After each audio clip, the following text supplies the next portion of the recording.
नमस्कार. श्री स्वामी समर्थ सर्वांना. बघा, आज 3 मार्च रोजी भयंकर चंद्रग्रहण आहे. म्हणजेच काय, तर हे चंद्रग्रहण संपूर्ण भारतात दिसत असल्यामुळे आपल्याला या ग्रहणाचे वेध पाळायचे आहेच.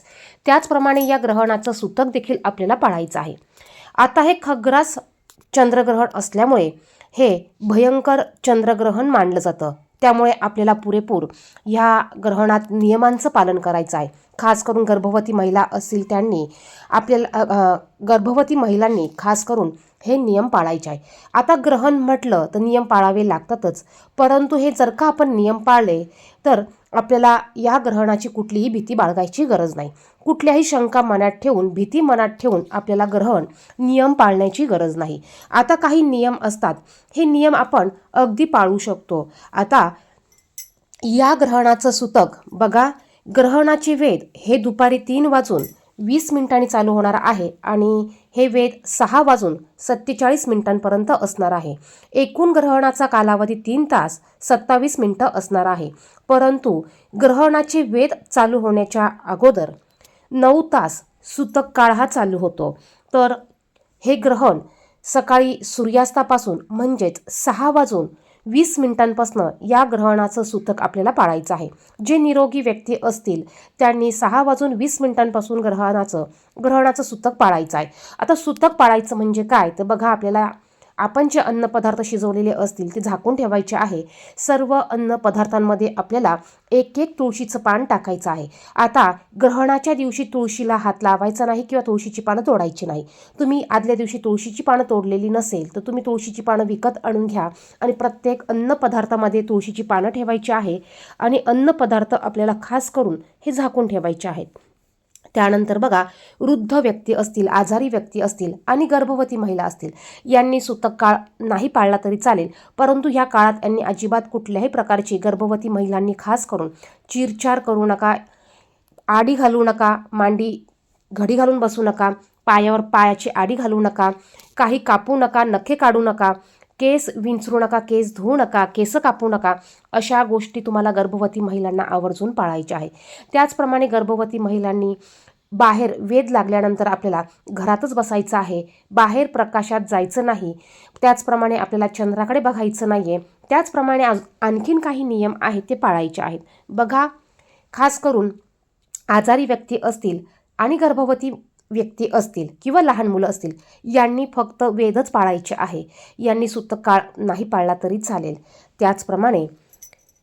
त्याचप्रमाणे बघा, या ग्रहणाचा मोक्ष 6:47 होणार आहे आणि या ग्रहणाचा जो कडक वेध आहे हा वेध 3:20 चालू होणार आहे.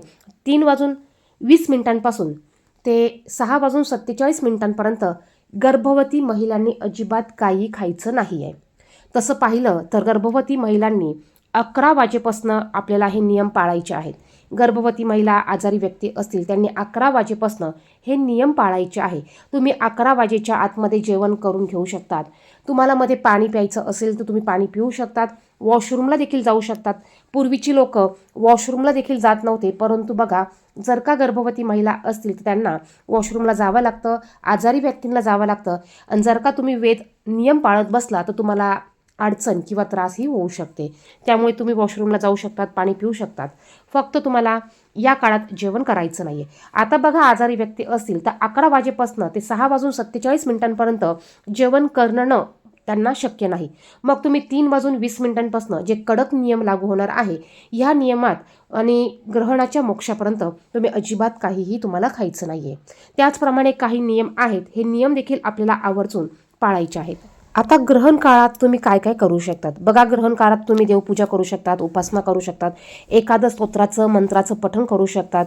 तुम्हाला गुरुमंत्र दिलेला असेल तर तुम्ही गुरुमंत्राचा जप करू शकतात. त्याचप्रमाणे बघा, या काळामध्ये आपण जो पण मंत्र सिद्ध करतो तो मंत्र सिद्ध होत असतो. या काळात तुम्ही एखादा मंत्र सिद्ध करू शकतात. त्याचप्रमाणे चंद्रग्रहण असल्यामुळे आपण चंद्राच्या मंत्राचा जास्तीत जास्त जप करू शकतो. तुम्ही ओम सोमाय नमः या मंत्राचा जप करू शकतात. म्हणजेच काय, तर तुम्हाला बसल्या बसल्या स्तोत्र मंत्र पठण करायचं आहे. बघा, गर्भवती महिलांनी वेद चालू झाल्यानंतर झोपायचं नसतं, परंतु एखादी गर्भवती महिला खूप आजारी असेल, बेडरेस्ट असेल, गोळ्या चालू असेल तर तुम्ही झोपला तरी चालेल. त्यावेळेत तुम्हाला औषधं सांगितली असेल डॉक्टरांनी घ्यायला तर तुम्ही घेऊ शकतात. आणि जर का तुम्हाला डॉक्टरांनी वेद पाळायला सांगितले नसतील, नियम पाळायला सांगितले नसतील तर तुम्ही डॉक्टरांचं ऐकून डॉक्टरांच्या सल्ल्याने तुम्ही या ग्रहणाचे नियम हे पाळायचे आहे. कारण बघा, शरीराला जर का त्रास होत असेल तर जास्तीचे नियम पाळून काही उपयोग नाही. तर गर्भवती महिलांनी, वृद्ध आजारी व्यक्तींनी डॉक्टरांच्या सल्ल्याने या ग्रहणाचे नियम तुम्हाला पाळायचे आहे. त्याचप्रमाणे या ग्रहणात तुम्हाला जास्तीत जास्त उपासना करायची आहे. तुम्ही एखाद्या स्तोत्राचं पाठ करा, तुम्ही हनुमान चालिसाचा पाठ करा, तुम्ही रुद्र पाठ करा, शिव चालिसा वाचा. म्हणजेच काय तर आपण ज्या ज्या सेवा करतो त्या सेवा तुम्ही ह्या काळामध्ये जास्तीत जास्त करू शकतात. आता ह्या काळामध्ये आपल्याला वाईट विचार करायचा नाही, वाईट गोष्टी करायच्या नाही, वाईट गोष्टी बघायच्या नाही, इतरांना आपल्याला वाईट बोलायचं नाही. त्याचप्रमाणे या दिवशी शक्यतो नॉनव्हेज घरात करणं टाळावं. त्याचप्रमाणे या काळामध्ये इतरांशी भांडणं करणं, घरात क्लेश करणं ह्या गोष्टी टाळायच्या आहे. कारण आज होळीचा दुसरा दिवस म्हणजेच करी देखील आहे, त्यामुळे आपल्याला ह्या गोष्टी करता येणार नाही.